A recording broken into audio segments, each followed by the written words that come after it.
Hey, welcome to another episode of 1980s Now, a weekly examination of the importance of 1980s pop culture and its continued influence today. Hey, my name is Will.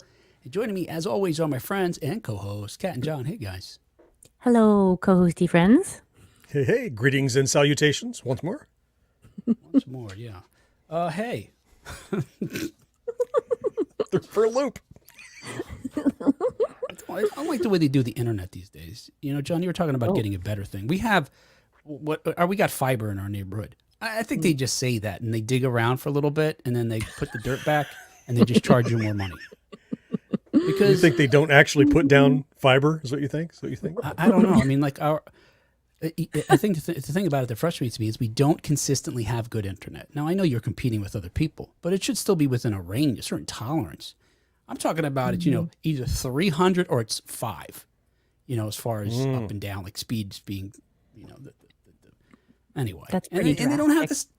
They don't you don't just have the old modem like you used to have where it was connected by a ohm cable and then you have you could put cat cables into that or whatever. Now that Not we have these you, little Cat. pucks, your cat, get in there. Now, these little pucks they use where you can only. Puck is like a wireless thing, but you could also plug one, Cat 5 cable into it or whatever it is. Yep. Ethernet cable. Wow. Yep. My Sounds like you pucks built is down. a mesh network. Yeah, all makes sense. Oh, is that what that's called? A mesh Yeah. network? One of my Or pucks a is wesh all pucked up. network. I can't. Hey, we're not going to talk about that. Although, in a sense, I guess later on we're going to talk about something related to the Terminator. It gives me hope that I'm not worried about Skynet because they can't even get this shit right. I mean, how are the AI going to take over if I can't get good? They won't have good speeds into my house, So You're saying when odds the are- robot overlords get to Will's house, he'll just have one bar and unable to kill him. You're safe. Buffering, be like- buffering, and you can get the hell out of there. I'm going to be like the cold in War of the Worlds. I'm going to bring it all down once they hit my house. It's going to be a husk of robots all around when I come out of my house finally. I love War of the Worlds. There you go. Hey, on today's show, we're not going to be talking about any of that except the Terminator stuff. Instead, we're going to review current news stories related to 1980s media, including Mike Tyson's peers' fear for his upcoming fight, fear for him and his upcoming fight. Whoopi Goldberg explains how ghosts work. There's a Roadhouse sequel in the works. A Terminator, as I just mentioned, there's a Terminator anime in our near future. And speaking of dystopian futures, we may also see more Mad Max even beyond this forthcoming sequel. And that's it. And there's time codes if you want to time travel in the notes down below. Right? If you want to time travel, that'd be great. Yeah.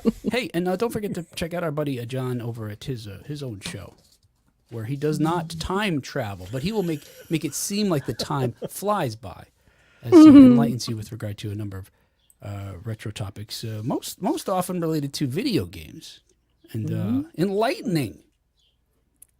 I watched John play Indiana Jones, one of my favorite games from that era, from the 2600. Oh, yes. Of course, as always, there's stuff I knew about, and then there's stuff that John knows about. Oh, did you learn something you didn't know? How fun. Yeah, Great. folks can do that too. I did Hey, my all job. right, hey, that's enough of that. Let's get started on 1980s news.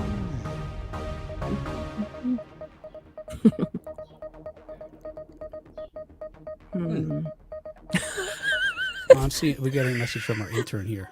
Sorry, Oops. getting a message from the intern. You are too, Cat. I was getting a message too, yes. Huh, I see. that's weird. Hmm. I don't think I could fix that while we're on the show. Yeah. Saying she can't post as 1980s now.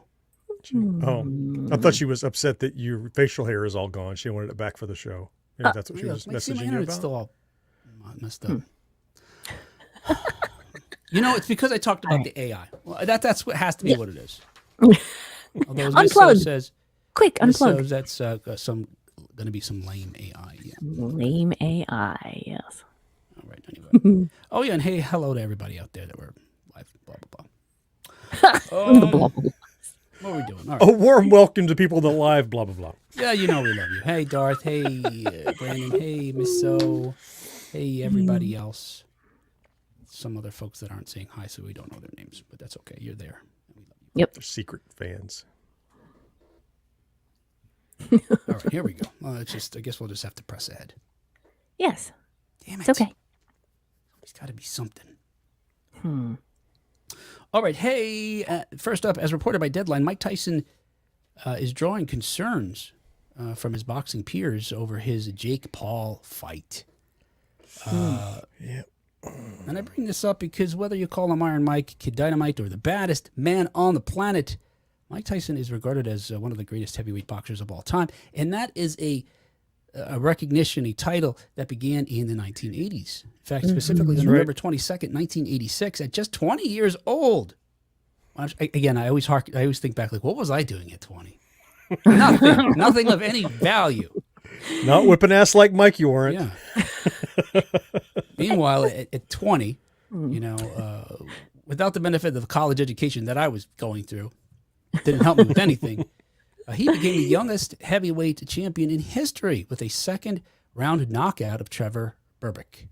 And he reigned as the undisputed world heavyweight champion from 1987 all the way through 1990, winning his first 19 professional fights by knockout. Wow. 12 of them in the first round. Yep. Now, Yeah. Look, when I was a kid growing up, my dad watched boxing, so I watched boxing, and I was into it. I'm talking about pre-Tyson, starting in the 70s and so on. And then, with the advent of HBO, and they'd have these title fights, some big matchup, or, we'd watch those together too as well. But when Mike Tyson started boxing, it seemed like, just like we talk about country music, everybody in my circle, at least, was suddenly a boxing fan. Certainly the guys that I knew. And now suddenly they were not only interested in watching Mike Tyson, but people were working out. People wanted to box one another. We had sort of a fight club of sorts in my basement for a short time. Oh my gosh. You're not allowed to talk about that, Will. Didn't you get the rules? Don't talk about it. The fourth rule is after 20 years, you could talk about it. Oh, I didn't know about that one. Yeah, they didn't get to that. But anyway, and so he was a phenom, and beyond just the titles, John would know, right? Obviously, the port of Punch-Out or Super Punch-Out became Mike Tyson's Punch-Out when it came to Nintendo in, I think it was, 87 or something like that. Yeah, 87, 88, right at the beginning. Yep. Fresh Prince and Jazzy Jeff put out a song, I Think I Could Beat Mike Tyson, in 1989. And I remember among my friends, we would have this conversation because, whoever he would fight against, it was usually these pay-per-views that Don King would put together. That whoever he was fighting would get millions of dollars just to enter the ring.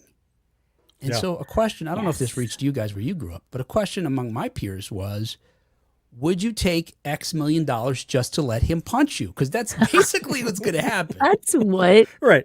Yes. And he's not going to punch you very many times was the good news. Yeah, right. But that one time could change your life. I remember watching those. You're right. Sometimes it was pay-per-view.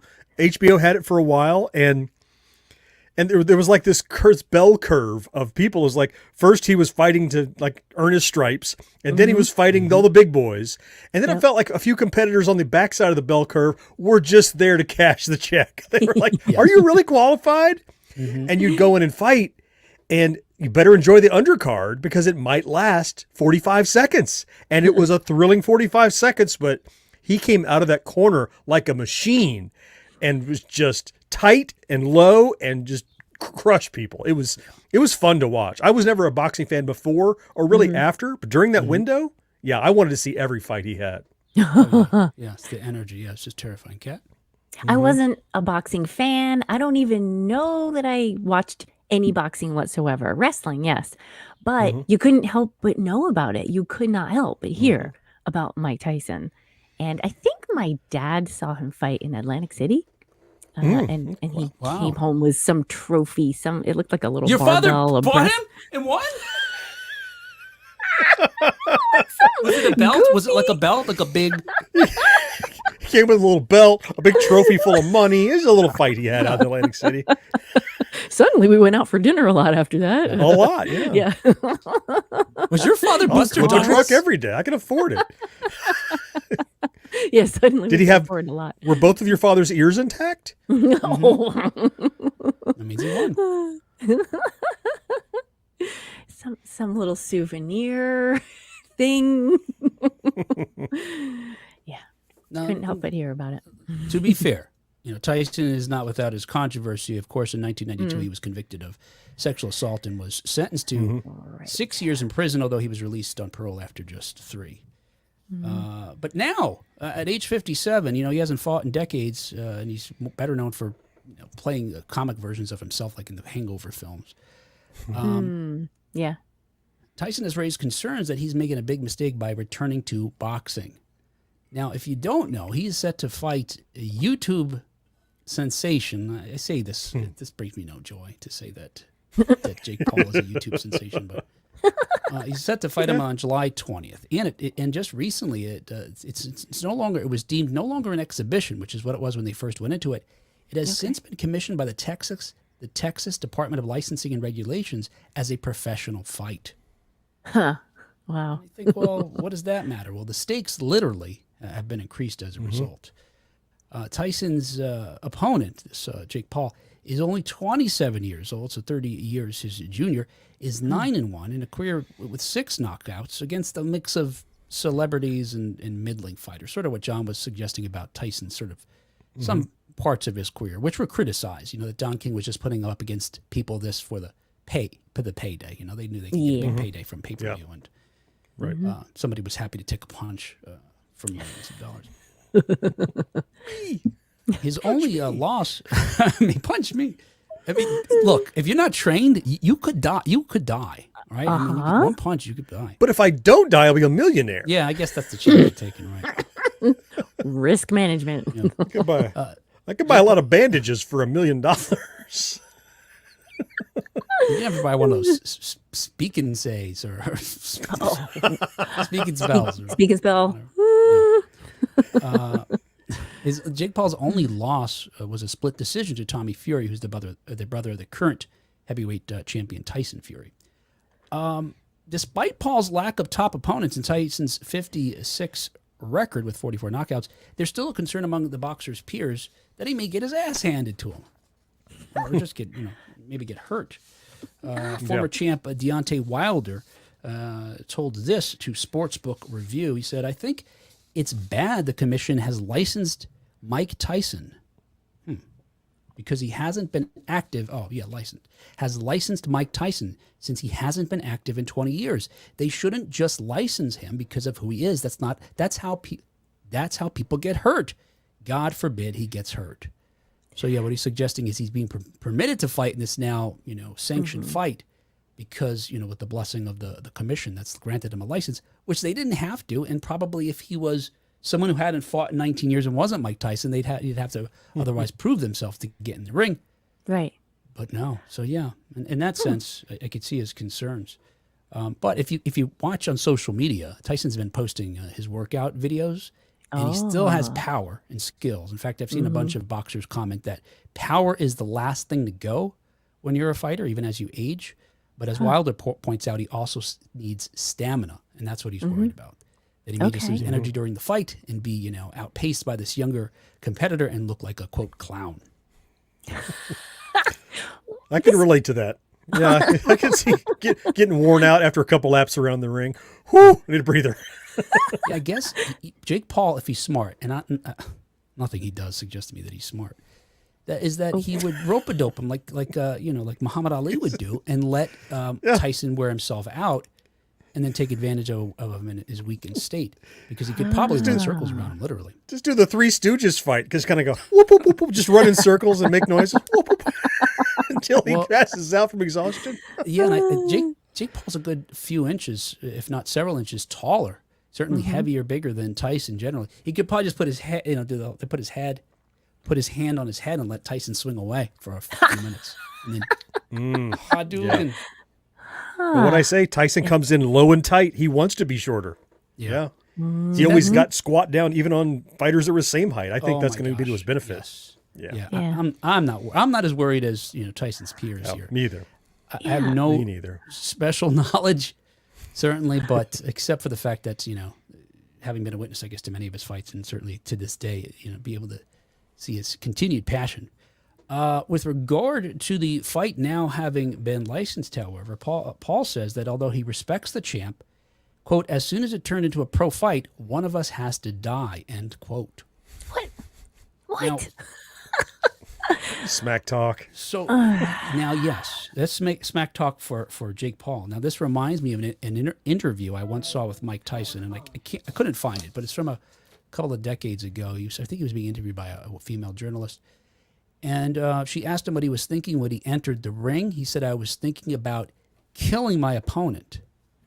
And then the interviewer asked a follow-up question saying, "Well, how did you feel after you won?" He said, "I felt sad because I didn't get to follow through."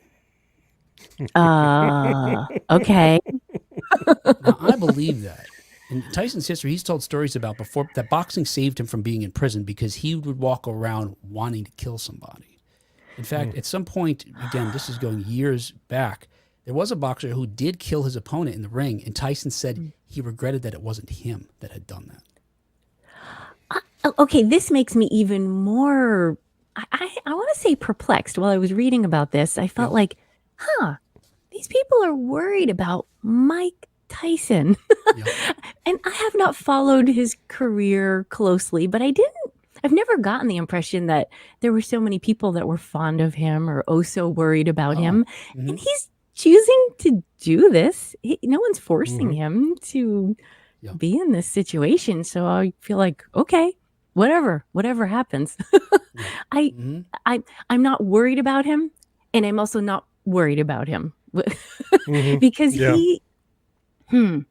he's not someone that I feel warm and fuzzy about, I think is what I'm trying to get at here. I think, Kat, in the years following his conviction, he served his time. After that, he started like this self-deprecation tour where he started to not be so closed off and make a bit of light fun of himself. He was in, Will said, in the Hangover film or films. I think it was multiple of them.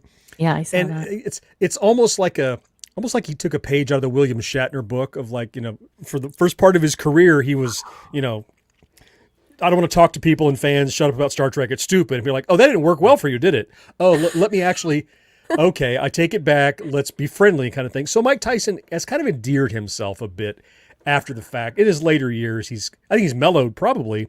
Okay. And he's also become more self-aware, whereas he probably wasn't. He was pretty much in his bubble. Yeah.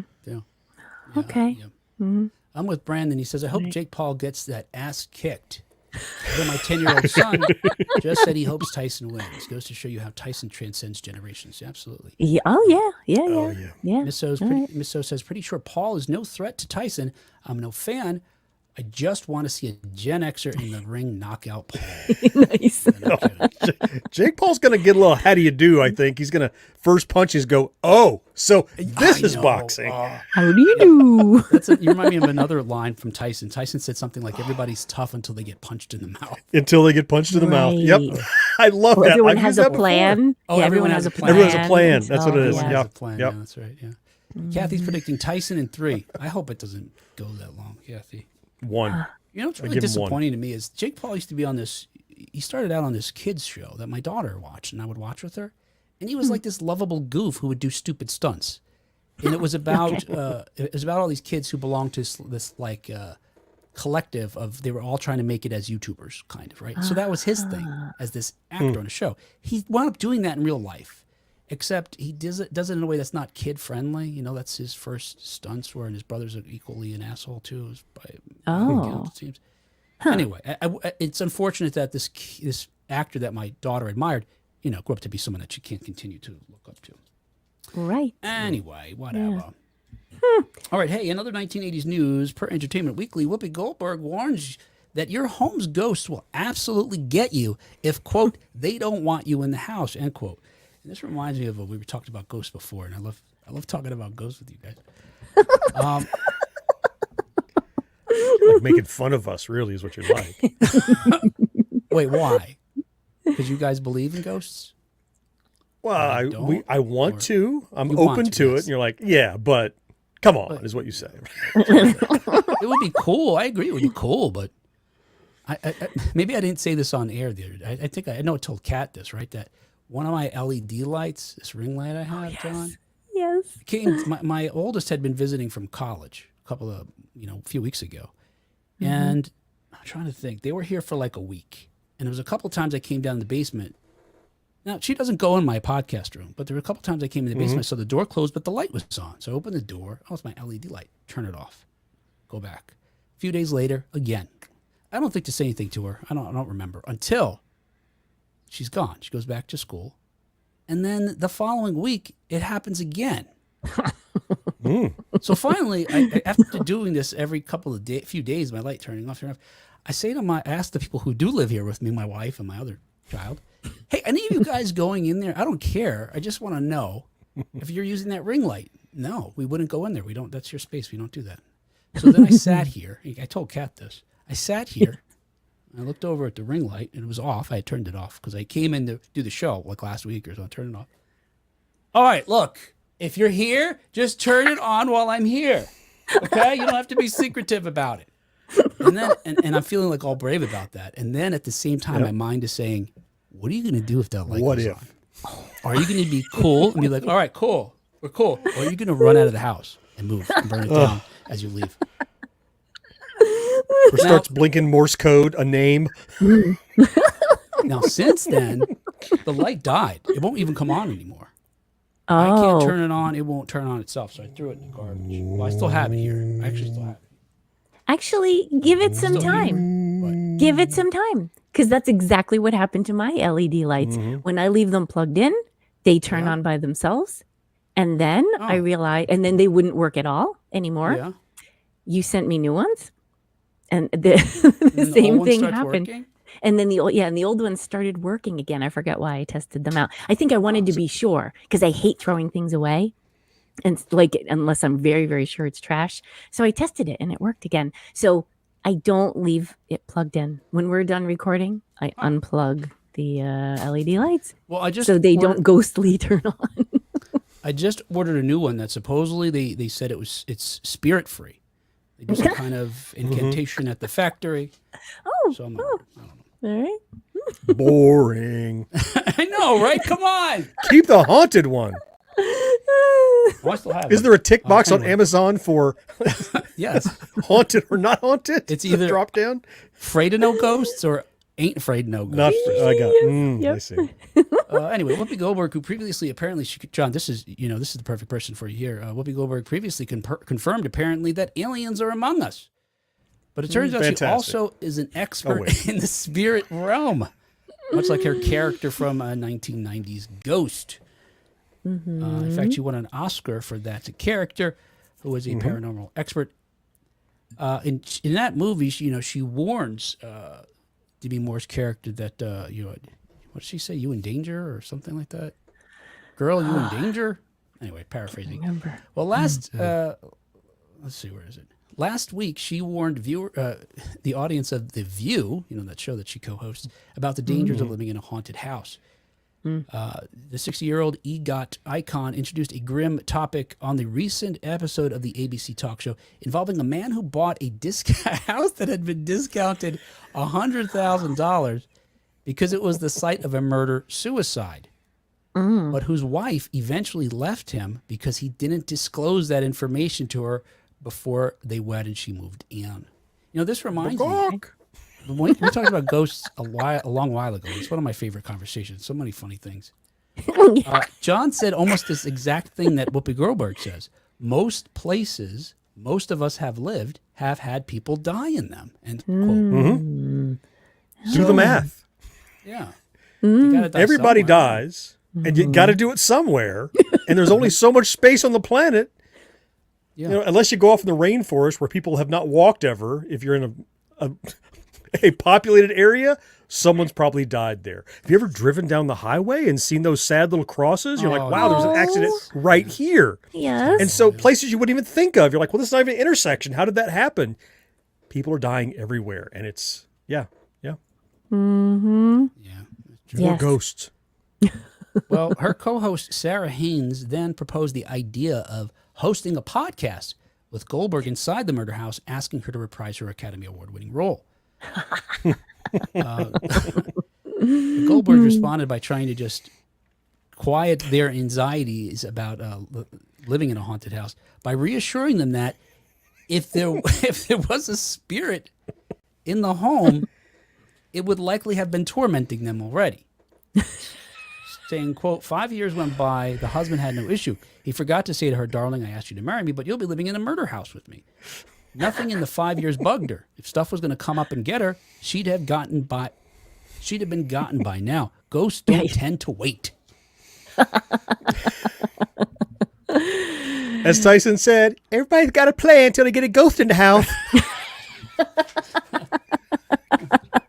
Thank you, Mike. You're welcome. Kathy says, I wonder if Patrick Swayze haunts Whoopi. Oh, yes. Are they making sexy pottery together? Oh, Patrick Swayze and Whoopi? Yeah. Okay. Right, Kat? Patrick Swayze and Whoopi making sexy pottery together? Yes. I thought Demi Moore and Yes, but are you forgetting how they're able to do that? oh, He yeah, I haven't possesses. seen it in a while. This is That's- her. I He So forgot. possesses Whoopi Goldberg's You're body. seeing Yeah. cool, hot Forgot. Patrick Swayze, but really, They never show it. Oh, I wish they'd show that. Every now and then they just cut to what's really happening. yeah. Jeez, I forgot. Oh, Demi. Oh, Demi. Or she I gets mean, a glimpse oh, of the real. Demi. Oh! Yeah. Miss So says everyone knows LED lights get haunted regular. Duh. Oh, Karen says she had basically said she had the same thing too. Oh wait. Yes, Oh. with the ring light. Yeah. Karen says my parents lost a child before I was born. Wow, sorry to hear that. That sounds terrible. Aw. And sometimes when things in my closet fall over or whatever, I just say hi to my big brother. Oh, that's nice. That's a good way Wow. to think about it. Oh. I like that, actually. Yeah. Yeah. Is the microphone haunted, or do I hear a bird chirping? Oh, Yeah, you who's hear got a bird. Oh, okay. Like it's perhaps a bird died near you, Cat, because I can hear it. Did Mike Tyson punch her and birds going around her head? Everybody got a plan till you get a bird in the house. She's got cats. She's got birds. I'm right near a window that is not Pipes. open. We have loud birds around my house. She's Very like, loud. the bird chased the mouse, and the cat chased the bird. Cat, you know why they call it birdshot, right?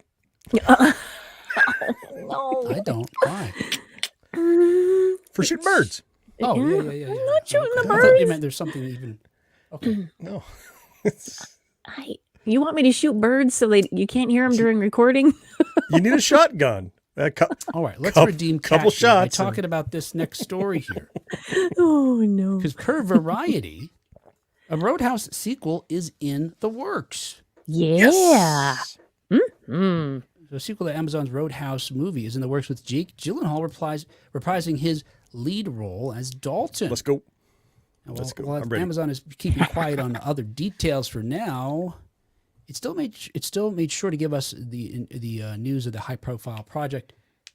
Huh. There's something wrong with this sentence. Uh-oh. Huh. Huh. See if I can edit this somehow. I can't wait to hear it. That, All right, whatever. Hey, while Amazon is keeping quiet on any other details for now, they made sure to give us the, I don't know, they made sure to give us the news of the high-profile project. On May 14th, at Amazon's first ever upfront presentation to advertisers, Amazon MGM studio chief Jennifer Salk, I'll say, said, quote, "This spring, the world went crazy for a little movie called Roadhouse." Look, just as an aside, I hate when people do that. For something called, just say the thing. For Yes. Roadhouse. You just added 4 extra words for a little movie called 5 words. Anyway, now this gets confusing here. I don't know if you guys saw this in the article. There's got to be something wrong here. And I checked a bunch of sources, and this is how it's written everywhere. Nearly 8 million viewers globally have watched Roadhouse. We like to watch these results like a baby. A couple things. One, I think she meant to say 80, or it's just whoever I think- documented it is wrong. yeah. I For saw 18. 80 Yeah, I think somewhere it's in 80. there. Yeah. But more importantly, what does it mean? We like to watch these results like a baby. Is that an expression I don't know? Not take your eyes off of the the numbers? Uh, I don't know. Anyway, it's not one I've heard. I know. I have no I idea. don't know. no. Per Amazon MGM Studios, the reboot of the 1987 film of the same name. Maybe you have to periodically change it because it's full of shit. Well, Oh. as the chief executive of Amazon MGM, yeah, that's probably true. Maybe, yeah. CDI Arcade is wondering if the article was written by AI. Oh, yeah, there you go. That's you know what? You're probably right. Anyway, per the studio, the reboot of the 1987 film of the same name attracted a record-breaking over 50 million worldwide viewers. So there you go. That makes more sense. During the first 2 weekends following its release, becoming Amazon MGM Studios' most watched produced film debut ever on a worldwide basis. And since then, they're counting about 80 million viewers. So there you go. It should be noted, though, that now this gets to the baby diaper part. Right? Because this is caveat, asterisk, that streaming viewership numbers are self-reported by these platforms. And so Amazon did not reveal what it considers a view or how much of the movie a customer has to watch before it's counted as part of the audience. Now, John knows this on YouTube, Facebook, podcast downloads. You have to do a certain amount before it's counted. Yeah, that's right. I know for podcasts, it's a pretty low threshold. I think it's like 30 seconds or a minute, honestly. So, man. Thank God for that. So this could be the most started to watch movie ever worldwide. Yes. And it's funny because they know, they know what the retention rate is and when people are dropping off and stuff like that. But they're not saying, of course not. Anyway, and here's the other, sleight of hand they did. Is if you notice, and they say they got 50 million worldwide viewers during their first 2 weekends. Well, first of all, as you guys know, whenever we're talking about films that are released in a traditional way in theaters, physical theaters, they talk about the first weekend, right? Yes. And then also, generally speaking, although we have some films that come out on a Wednesday midnight or a Thursday midnight, we in the normal world characterize weekends as those days Friday through Sunday. No, not Amazon. Their weekends are all 10 days from when it opened until the end of the second weekend. So there you go. So their 2 weekends were a lot longer. Yeah, quite a nice window. Still you get 80,000 streaming views. Million. But that number itself, as you said, could be at question. I don't doubt it. I thought it was it's one of the best direct to streaming movies, probably in the top 5 direct streaming movies I've seen. And I was very pleased with it. So look, there may be some hyperbole, but I think it warrants a sequel. Yes. Yeah. And I'm wondering, was the sequel planned already before those big numbers, or was it, we'd better do another? And are they going to do it direct to streaming again? Or that's a good question, because this should have been the theater. Right. We talked about this, how this could have been a moneymaker in the theater. I wonder if they're going to do that. Yeah. I agree. It's you would hope they learned a lesson, except for, I will offer this, and I wanted to offer this anyway, sort of a counter view or counter example, is the new Fall Guy film. And no spoilers here, just talking about box office numbers. It's only been out for, I think, 2 weekends now. The first weekend, it failed to meet expectations. The expectations were $30 million for an opening weekend, and it hit around $28 million. So it's not a complete failure, but even $30 million for a summer film, with these folks that are involved, and the creatives involved, it's kind of a low bar already. And then in the second week, it dropped off 50%. Which, again, surprisingly to me, there seems to be a mixed view about it. Some people are saying, well, it's not 60%, so that's good. 50% drop-off sounds pretty significant, and other people, though, are sounding the death knell once again for theaters, for traditional theaters. Yeah. So I don't know. I would guess they would say, hey, maybe we could make a lot more money and get more subscribers if we first put it in a theater for a couple of weekends. But maybe films like that are a signal, like Fall Guy, which, by the way, I think Fall Guy is even better than the Roadhouse film. And once you guys see it, I think may agree with me. Wow.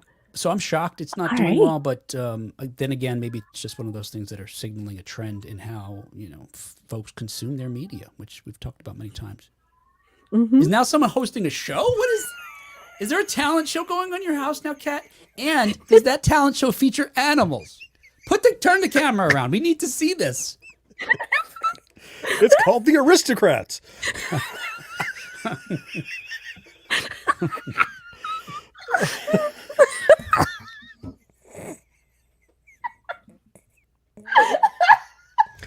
If I hear a dog bark, I'm calling for intervention. There's a couple of beagles that walk in the neighborhood. You just might hear I was them like, howling. Ladies and gentlemen, children of all ages. Kat is subletting her house to a one-ring circus. Yeah, now I hear horns. Oh, jeez. All right, anyway, okay, so let's see. What else we got here? Let's see what folks are saying so far. Karen says, I still haven't seen the new Roadhouse. I'm still playing catch-up. Karen, if you're a fan of sort of 80s era type action, silly action movies, it's pretty good. Pretty dang good. Yeah. You definitely see it. Kat, I'll let you answer this. CDI Arcade, I think that's what that says, what would the sequel to Roadhouse be? Texas Roadhouse? That's a steak place, isn't it? I love that. That sounds delicious. Yeah. Let's It's a just missed set up a opportunity if they camera. don't do some kind of crossover. Yes, in the restaurant. Let's just. This time, it's Everyone's medium well. coming now. They loved the first one. Everyone, we could do anything. Well, Kat, I thought wisely, had predicted that the way this film is, all the issues I had with it were maybe cleverly, crafted to create a longer or larger arc for the character of Dalton in particular. And I think you're probably right now in hindsight, right? We'll see. We shall see. He's gonna join the Brotherhood of Bouncers. That's my Marcus prediction. says, my movie buddy is being an ass and won't go see Fall Guy with me. Oh, I wonder who his movie buddy is. Huh. We'll never know. I guess Kick we'll him to the never know. curb. Who could that be? Guess you have to get a new one. Marcus, I think you live near John. Maybe John will be your movie buddy and we'll definitely see Fall Guy with you. Aw, about John. Marcus needs a movie buddy. I'm gonna edit all this shit out. Yeah, I don't hang out with fans. It's a line I that's don't true. like to Well, he cross. might be baby rain. He may be a baby reindeer for you, John. You guys follow with that story? All right, never mind. I don't know what that is. Okay. Wait, what? Hey, all right, I'm Is it cutting like a this off. gooner? I need to. Oh. Oh, no. Brandon says, I was surprised to see how good the Roadhouse remake was. I never thought about a second one coming out, but I would actually like to see that. Yeah, and again, Yes. I think Kat was right. The first one could have been just showing how he starts developing these skills as this bouncer, and the second one, he's a little more established in the way that Patrick Swayze was. And John's shaking his head no. Uh-oh. No, I'm not shaking my head. No, it's a shake of disbelief because the first thing I wanted to know was, oh no. One of the things I really liked about the film was Conor McGregor. I'm like, but he died. Oh, I And the last time we talked about the film, you guys asked me, well, you saw the after credits scene, right? yeah. I said, I smiled and nodded and said yes, because in my mind, the after credits scene was the bookshop people getting money. I had not seen the actual after credits scene. Okay, So after reading this article, then I went, oh my God. I had no idea. I left that film without seeing that. I thought he was dead. Whoa. Yep. I forgot that you thought that. You didn't Yeah, know. we didn't want to. Yeah, we told him to just go watch it. Yeah. Oh my! Did you have you since Yep. watched it? I did. I didn't until I read this article because I'm like, no, I Okay. think I've seen it. I think I've seen it. Yeah, I've seen it. No, I had not seen the, Now you've seen it. yeah. Excellent. Somehow Deus Ex Machina that, yeah. Yes. I don't want to go any further because some people haven't seen it. They should see it, but I had no idea that I missed that. I had no idea. That's not the kind of thing you put in a post-credit scene. In a post-credit scene, you do a, this was coming in the next movie. Not like that changes the end of the movie. I was not expecting. Yeah, that's true. Yeah, you're right. It'd be like The Sixth Sense post credit. He was dead the whole time. Well, I didn't Holy stay shit. for the whole movie. You didn't stay for that? That's exactly how I would have felt. It was Yeah. like a so-so kind of thriller. Did you stay for the post credits? I guess this is related to the Texas Roadhouse. Karen's asking, did we hear about Red Lobster? No. Oh, I heard They're about closing that a bunch at of a dinner stores and trying to go last night. bankrupt. Oh. Yeah. Yeah. It's not related to the Roadhouse, just the Texas Roadhouse. Okay, I thought that was the third film. I heard that the all-you-can-eat shrimp did them in. Anyway, looking. Jerry Seinfeld's next film is about the Red Lobster. Oh God. Anyway, looking at how they calculate these numbers. Don't let Jennifer Salke babysit your child. Keeps an eye out like a baby. Oh, Yep. She's fudging everything.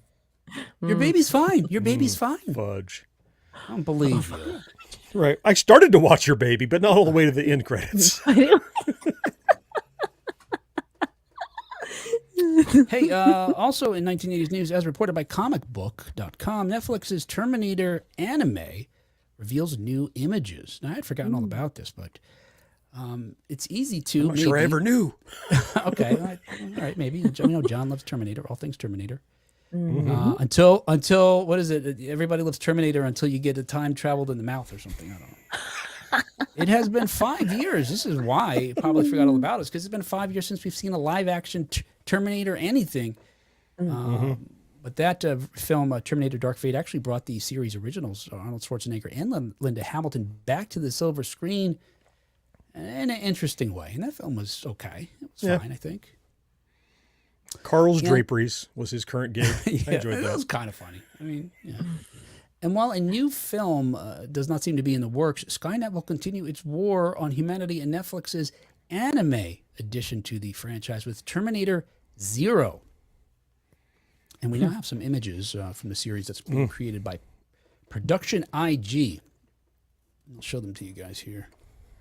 I can't tell anything that's going on here. Nope. There's a dude and I mean, someone who's talking to Whoopi Goldberg in the back. girl, you in danger. The thing that, look, I think I've said this to you guys before. I'm not a huge anime fan, and That's my problem. I would be a poser to say that I was, even by liking the anglicized anime we had in the 70s and 80s. Like, Battle of the Planets, which is Gatchaman. That got so watered down by the time it reached America. They edited so much of it out. They had to make new scenes with this R2-D2 type character and C-3PO type characters or whatever. Oh. To make the show long enough, because they cut out all the, stuff that would have tripped out kids and their parents in America.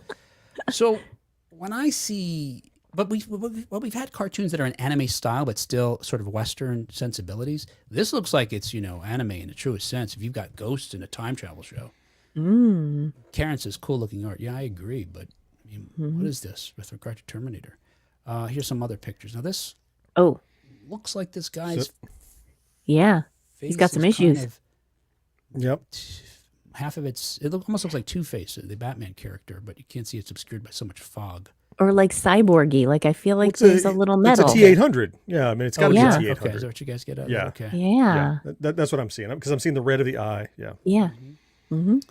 I don't know what this is. Some kind of spirit. You can see there's a giant sort of figure behind this. It's like a portal, but there's actually a figure behind it. I The portal see is kind of on it. Yeah. Yes. So my guess of this big red demonic thing is like it's like the visual embodiment of Skynet, because Skynet is a character that to deal with. So I'm thinking that's probably what this is going to be. And maybe that is a time travel portal, and that's how Skynet is presenting here. This is how I want you to go back and do this thing. I don't know. Yep. Maybe. And one final image here, which I could relate to the most, I guess, is just a woman shooting a gun. Yep. 9mm or something. I don't know. She's on the planet Endor, it would seem, from her attire. And she's, Oh yes, definitely. That's why it seems so familiar she's firing to me, RoboCop's gun. Yeah. Thank you for your cooperation. Thank you for your cooperation. I don't know. Brandon says, I've tried to get an anime, but I just can't do it. I know, right? I want to. I've got friends that are into it. My kids were into it at different points. Yep. One of my kids is really into it. The two things that push me away from anime is the ridiculously low frame rate and the hyper exaggerated actions.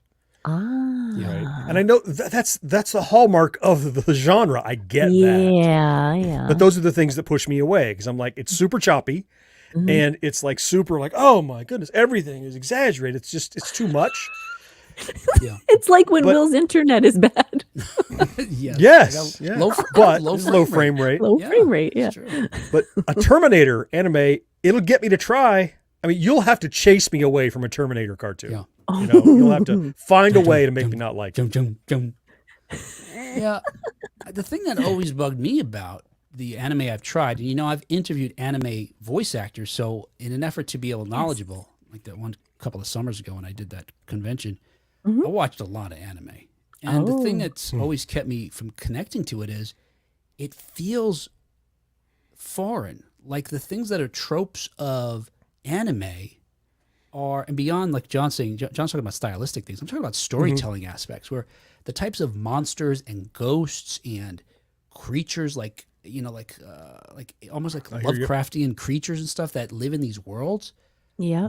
I just can't connect to it. I don't know, and it's off-putting a little bit, and it's intended to be, but it's off-putting in a way where I feel like it's not for me, I suppose. I agree. Some of it's just plain disturbing. Like I watched this. I'm trying to think what this one show is called. I think it's on Netflix. I want to say it's called Mother or something like that, where it's about a school of kids that have this, mother that's, sort of the house mother that takes care of them, and then eventually one kid is chosen to go, and they're going to get it's like an orphanage. You have a family for you, and they start uncovering slowly. And this is a big spoiler, but by the end, maybe I shouldn't say it. But by the end, it's not the actual world. It's not the real world. The kid's not going off to a family. She's going to be eaten by the aliens that actually have them in this kind of zoo of sorts. I mean, it's so fucked up. Oh, like a sacrificial? thing? It's really messed up. Ooh, yeesh. Anyway, so You've won the lottery. yeah, so John says, I love Cowboy Bebop, but didn't get into it that much, or get too much else. I watched enough of Cowboy Bebop, the anime, to know that when Netflix did the live action, I'd watch that, and that was really good. And then I enjoyed that. But Okay. Turns out I didn't like anime. I just liked Cowboy Bebop. The music is great, though. He points out the soundtrack is good. Yeah, the music is great. Oh, that's Now, cool. look, if you're wondering what this show's going to be about, I have the official synopsis for you. And boy, I've got to tell you something. This is the most original Terminator story that I've heard. I think, you think they've run out of stories to tell on Terminator. Well, here you go. Caught between the future. John. Caught between the future and this past. The future and the past as a soldier sent back in time to change the fate of humanity. That's She original. arrives in 1997 to protect a scientist named Malcolm Lee, who works to launch a new AI system designed to compete with Skynet's impending attack on humanity. As Malcolm navigates the moral complexities of his creation, he's hunted by an unrelenting assassin from the future.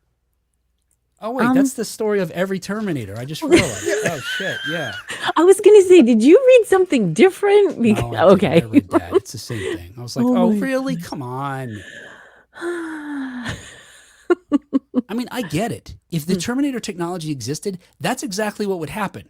Yes. We beat them in Terminator 1, they send back another Terminator. We send back another soldier. We beat them again. It would just go on forever like that. Yes. And I don't know, John, maybe you know because you're into the films, you love that whole the lore of it. Is there anything accounting for the fact they don't just keep sending a robot Terminator back to 1984 over and over again? Like, why is it move forward in time as we move forward? The audience moves forward in time. Shh! Don't pull at that thread. Because that's how the screenwriter wrote it, yeah. Yeah. You would think if they had the wherewithal and the ability and the energy, like perhaps the cost of sending someone back in time consumes so much energy. I don't know. I don't remember them addressing it directly, but I'm also not a super lore hound. I couldn't tell you every little minute detail, but if you had control of the time machine, just keep trying. You had a great plan and then you got punched in the mouth. Well, now go back in time again and try it again with a new plan. Maybe you won't get punched in the mouth. Yeah, because you can just keep trying. There's a paradox. You have 50 people you sent back in time all hanging out at the Denny's. It's like, let's all gang up.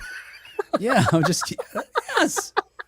There's so many ways to be smarter of it. Now it reminds me, it's like that Tom Cruise movie we talked about. It would almost have been like that, where the aliens just keep going back to the same time and starting, learning from their mistakes.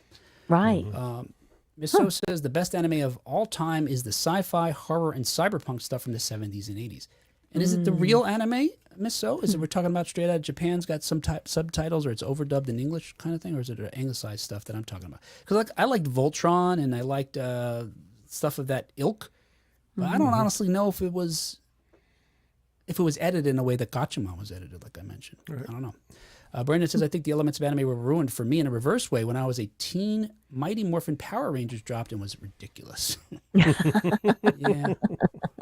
We were a little older, too old for that at the time. Yeah, we were. Yeah. And this is the thing, John, you most want to know. The 8-episode animated series, again, which revolves new characters in an old story, I think. It premieres globally on August 29th. Okay. August 29th. Put it on the calendar. I was all ready for a great story. Oh, it's already on the calendar. It's already on the calendar. All right. It's already in the system. Waiting for it to appear. All right, there you go. Yep. It's already in Plex.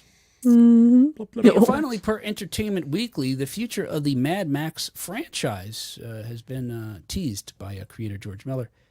Now, if you guys didn't know, Furiosa, a Mad Max saga, is set to drop. It's the 5th installment in the series. It stars Anya Taylor-Joy and Chris Hemsworth.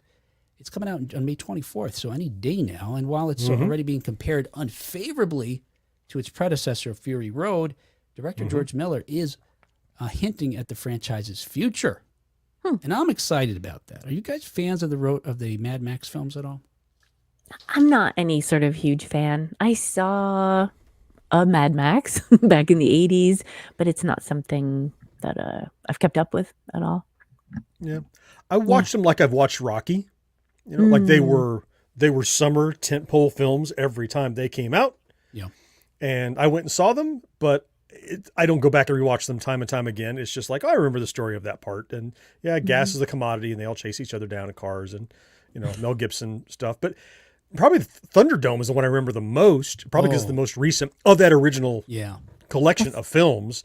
But yeah, I would call myself a fan. I enjoy them enough. I feel sorry for you if Thunderdome is the one that's in your mind the most. Wait, when did Thunderdome come out? I'm going to guess. Don't tell me. Don't tell me. Okay. Don't tell me. You can do it based on Tina Turner and the Billboard charts? No, I'm going to say 80s. Definitely the 80s. You're on to the right track. Good job, John. I'm torn between 85 or 86. All right, you just got to pick one now. 85. That's right. Oh, nice. Very nice. That's probably the one that I saw too. Okay. Well, the franchise actually began just outside the 1980s with 1979's Mad Max, first one, which starred Mel Gibson as the titular hero, and was followed by the sequels, The Road Warrior and The Thunderdome, which we just mentioned. That those came out in 81 and 85, respectively. 30 years passed before we saw another, which was led by Tom Hardy as Max in Fury Road. And believe it or not, it's already been 9 years since that film came out. Wow. Yeah. But here we go. We've got another high-octane adventure coming up in just any day now, depending on when you're listening to this, and maybe another in the near future thanks to George Miller. Because it turns out, and unfortunately, this was spoiled for me, so I'm not going to say that's why I'm going to joke and say that's why I'm spoiling it for everyone else, but it's important to the story. I'm not a dick. I'm not being a dick. It just, we don't, I think this is true, right? No one says spoiler alert anymore. You don't read articles. They don't say spoiler alert anymore, any of them. It's basically once something's out, or I shouldn't even say that. Once the, John, what do they call it when they tell you the press you can't say something yet? Not a boycott. The embargo. Yeah. Once the embargo is lifted, whoever saw it, whatever it is, they tell you everything. They don't care. You should have seen it when the press saw it too. Which is like such a bunch of, I mean, that's what it is. I'm like, oh, I wonder if this is going to be any good. What the hell? You're watching the wrong people, Will. Okay. The critics that I watch, they do, hey, everything is spoiler free, and they'll do a separate piece if it's going to talk about plot points. So just let those talk with your feet and go, well, if you're spoiling for me, don't look at those critics anymore. There are people that still do that. Respect it. Yeah.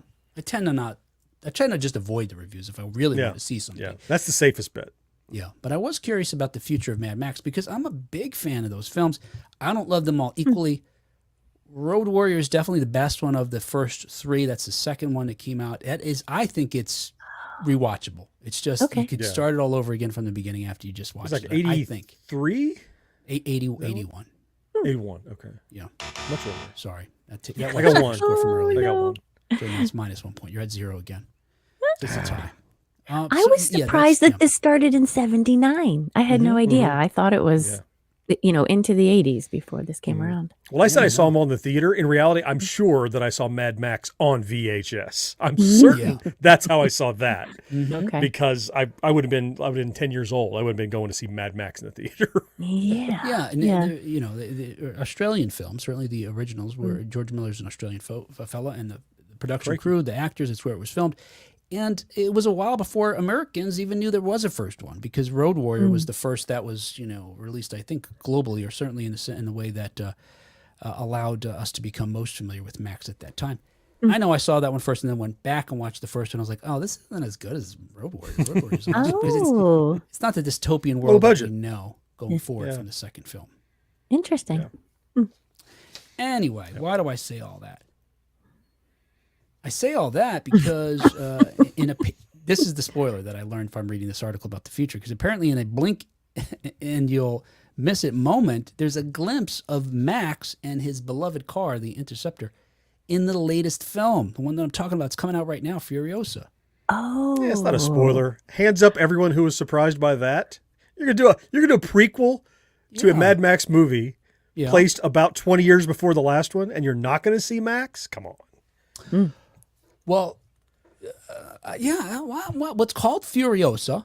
It's called Furiosa, subtitle, a Mad Max saga. I don't think there's anything to imply. And we know they're going to meet up in Fury Road. No, so the last one was called Mad Max, and it was full of Furiosa. So why would there not be any Max in the one called Furiosa? I mean, they're all these are the heroes of their film. It's like, the movie's called, Revenge of the Sith, but there are some Jedi in it. Those are the characters you have in your world. They're going to be there too, just because their name is on the movie. Yeah. No, I get that, but because it's a story about her coming, into her own, and the first time they seem to have met is in Fury Road. It'd be like, well, seemed like they, just sort of crowbarred it in there, which I wouldn't suggest they're above. They didn't even do that. It seems to me like they're going to be driving, and in the background you're going to see the car and Max like putting gas in his gasoline in his car. Hey, He's like, wait! Who are you? Well, I'll meet you in 20 years. Yeah. I don't know.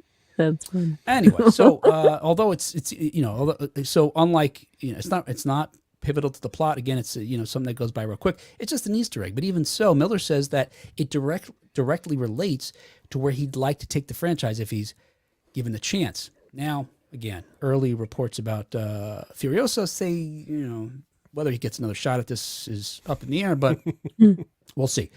Let me see. Well, we basically just talked about all this stuff. Oh, okay. But with regard to Furiosa, we were just talking about how that's the Furiosa is a prequel to Fury Road.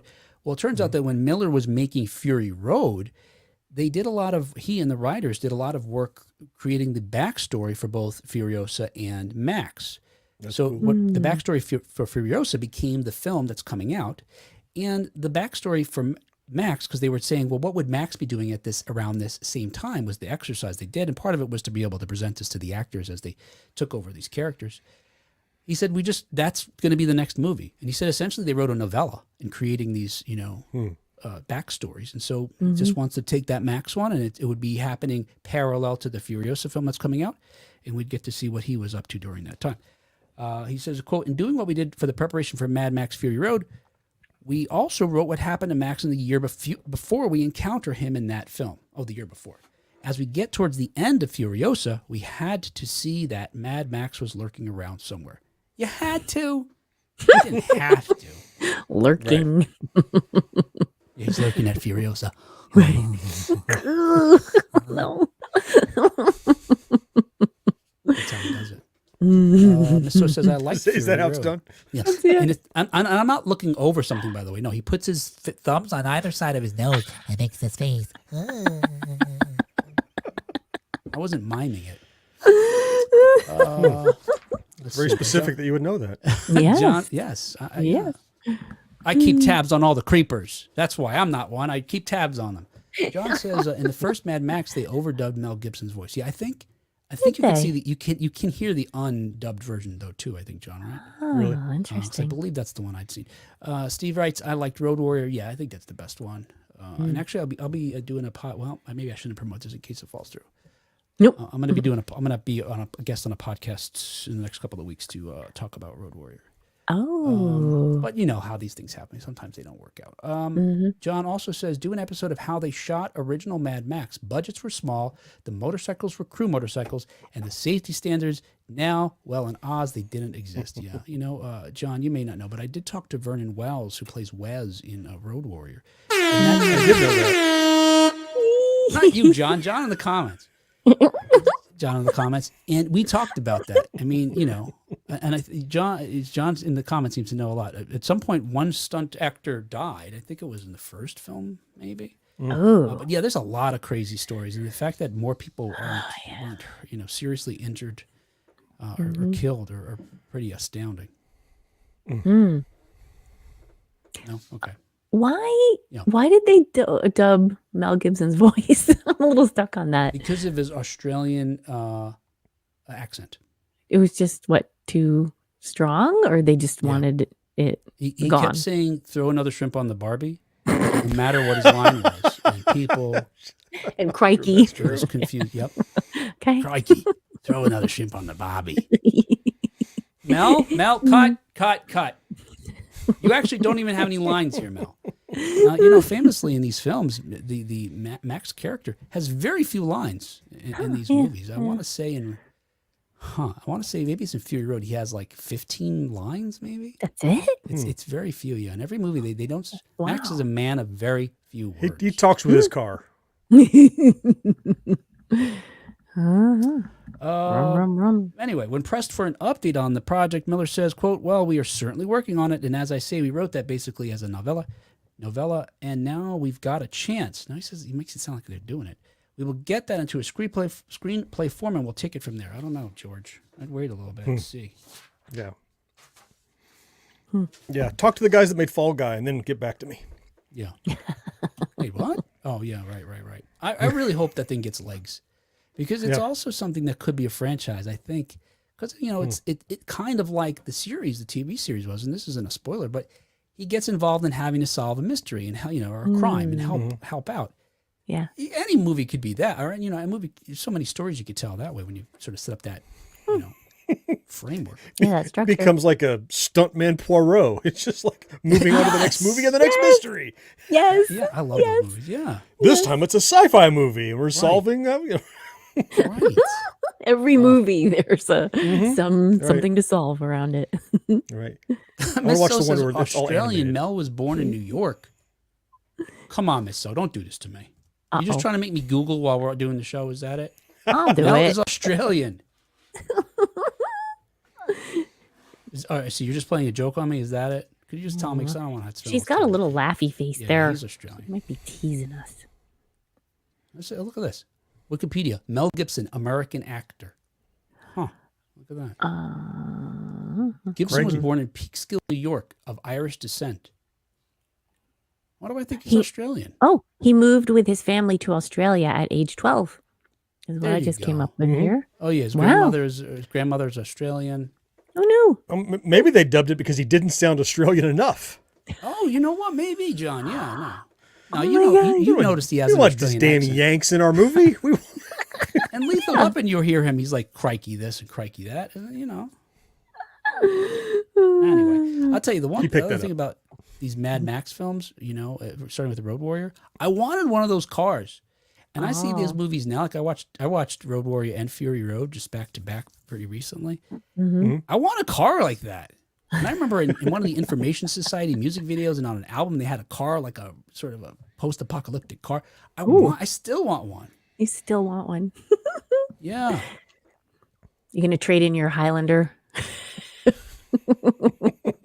Is that what you have? Because you can only have one car. Yeah, It's a exactly. Highlander. All right. Hey, that was the show. On that note, we're calling it. If he's going to do jokes like that, we got to just get out of here. And our show is brought to you thanks in part to our early adopters, Karen Flieger and Rick Parker. Yes. Yeah. And Thank you especially to our Secret of Our Success Level Patreon supporters, Matt Marino, John Henderson, Brandon Greer, Marcus Taylor, Tony Gray, Nick Guillory, and Craig Coletta. Yay! Hey, thank you so very much, guys. We're so very grateful. If you'd like to join this band of road warriors and support our show every week, please go to patreon.com/1980s now. But there's plenty of free ways you can support us too by just sending us a note, sending us an email, giving us a, hey, what do you know? Hey, atta boy, atta girl. Just hey. Hey, yeah. Like this note from YouTube, G. Raw Strong wrote, this is in connection with our chat with Lucinda Dickey. Amazing interview, great questions. Always appreciated the feel of her spirit. To me, 84 is definitely the greatest year of that decade in pop culture, arguably in history. Yes, we agree with you. Yeah. Awesome. I keep muting because I have to take a deep breath. You were exerting yourself reading that comment. It's just my allergies. It's hard to breathe through my nose. Jake's doing the rope-a-dope on him, and he's running out of breath. Yes. Likewise, Bradley X. Howard wrote, great interview. There's two greats there. So it's even better than G.R. Strong's interview. Saw Breaking so many times back then. I follow Shrimp on Facebook. He's talking about Boogaloo Shrimp, Michael Chambers, who also appears in the Breaking films. Yeah. And always wondered what Lucinda was up to these days. Definitely remember having a crush on her back in the day. Me too. She wears spandex. That's all you need, right? She wears it in both those movies, and I think Kat, when she's in the Ninja movie, when she's doing she's like aerobics. Yes. Right before she gets out of the studio and beats up all those guys in the parking lot or whatever. Yep. She has some spandex on as well. But is the spandex purple? I think I would remember. Probably not. But I think it might be pink. I don't know. All right. Hey, what else? That's it. We're going to sign off. Okay. Right. Yeah, that's right. Crikey. All right. So, hey, there you go. So with that, we will talk to you next time on 1980s Now. Until next time. Dominated. Yeah, I thought there was something else I was going to tell you guys, but maybe not. Like, I know what it is, but I'm not sure what I'm doing yet. So, I did record that conversation with Ankit Madeira about a Bollywood film. Oh, but I'm not gonna. So, I wanted to get you guys to do a talk up with me about that, but unless you've seen Bollywood, I guess we could just talk about Bollywood generally. We don't have to do it now. We could do it next week. Darth says, "Hey, Will, did you hear there's a new 24/7 cartoon channel coming out soon?" No, I don't know what that is. Right. I thought I would guess between Cartoon Network and Adult Swim. I mean, the consolidation. What was the other one they had where they showed the old cartoons, the Hanna-Barbera stuff? Yeah, there's a new one. I think it's a Roku channel, if I remember, or maybe something else is a Roku channel. But I mean, I'd like that. I liked. What was the one that? It was part of Comedy Central. What was that? And if they spun it off, they showed old like Silver Hawks was on there. And Boomerang. Oh, I love Boomerang. Yeah. Yes, love that. It's all coming back to you. Yeah, I thought that was a good one. Karen says there are people who pick up accents really well too. My younger brother can do it. It's wild. Yeah. I think Australian's the hardest accent to do. Looks like Me TV Tunes might be what Darth is talking about. Oh, okay. Yeah. Yes. Yeah, I think he mentioned that somewhere. Is that also the one that's going to be on Roku? There's a Roku channel? I don't know. Let me see. Roku and Me TV. It's going to be on there, you mean? Okay. Well, it was, whatever I was reading was a Roku channel, but it might be, maybe that was like a classic TV channel. It was going to be on there. So anyway, I don't know where it's broadcast because being on cable is not news anymore. Is it streaming or I don't know much about it. Yeah, it could be. It's a national network, but how is it, I don't know how you get it. It's cable and satellite services. So it's a brand new, like wire coming in your house or the cable channel. Yeah. Cat cable. We're going back to that. Yeah. I mean, is it also streaming? Not that we need more streaming subscription services, but I mean, it was inevitable, right? Folks started, canceling cable and they spun off all these things, but then everybody started charging individually for these things and making their own things. So you had to buy them all back and basically pay what cable is or more. Yeah. It says it will be offered to platforms for streaming as well. So there you go. Yeah, more possibilities. There you go. All right. That's that. Steve says, nice, link us up if you do it. I'm not sure what that is. Oh, for the podcast that you might be part of for Road Warrior. Is that right? Oh, Yeah, he was referring I'm to hoping we that. do it because I love that movie. Oh, don't worry. Will self-promote. You don't have to remind him. Brandon says Australian accent. Just say, oh, I saw this, Brandon. I'm so glad you mentioned this, Brandon, because I was trying to remember this. Just say, rise up lights. Rise up lights. Okay. That's how Australians say razor blades. Rise up lights. Rise up lights. Rise up lights. I love that. Rise up lights. If you had all that phonetically, yeah, then I could do it. Maybe I could even absorb it then. Oh, yeah. The vowels, Yep. but it Yep. eludes me. Yeah. They should have given Mel Gibson a phonetic script for Road Warrior. Yeah. There you go. I'm putting Road Warrior on my watch list as we speak. Oh, yeah. Road Warrior. That's a good one. Road Rise up Warrior. lights. Rise up lights. Guzzlane. That sounds like a movie title too. Rise up lights. Yeah. All right. Okay. Once we all stop talking at the same time, it's time to log off. All right. Hey, guys. That happened a couple of times though. I'm sorry. Well, that was mostly because I was breathing. We'll catch you guys later. Thanks for joining.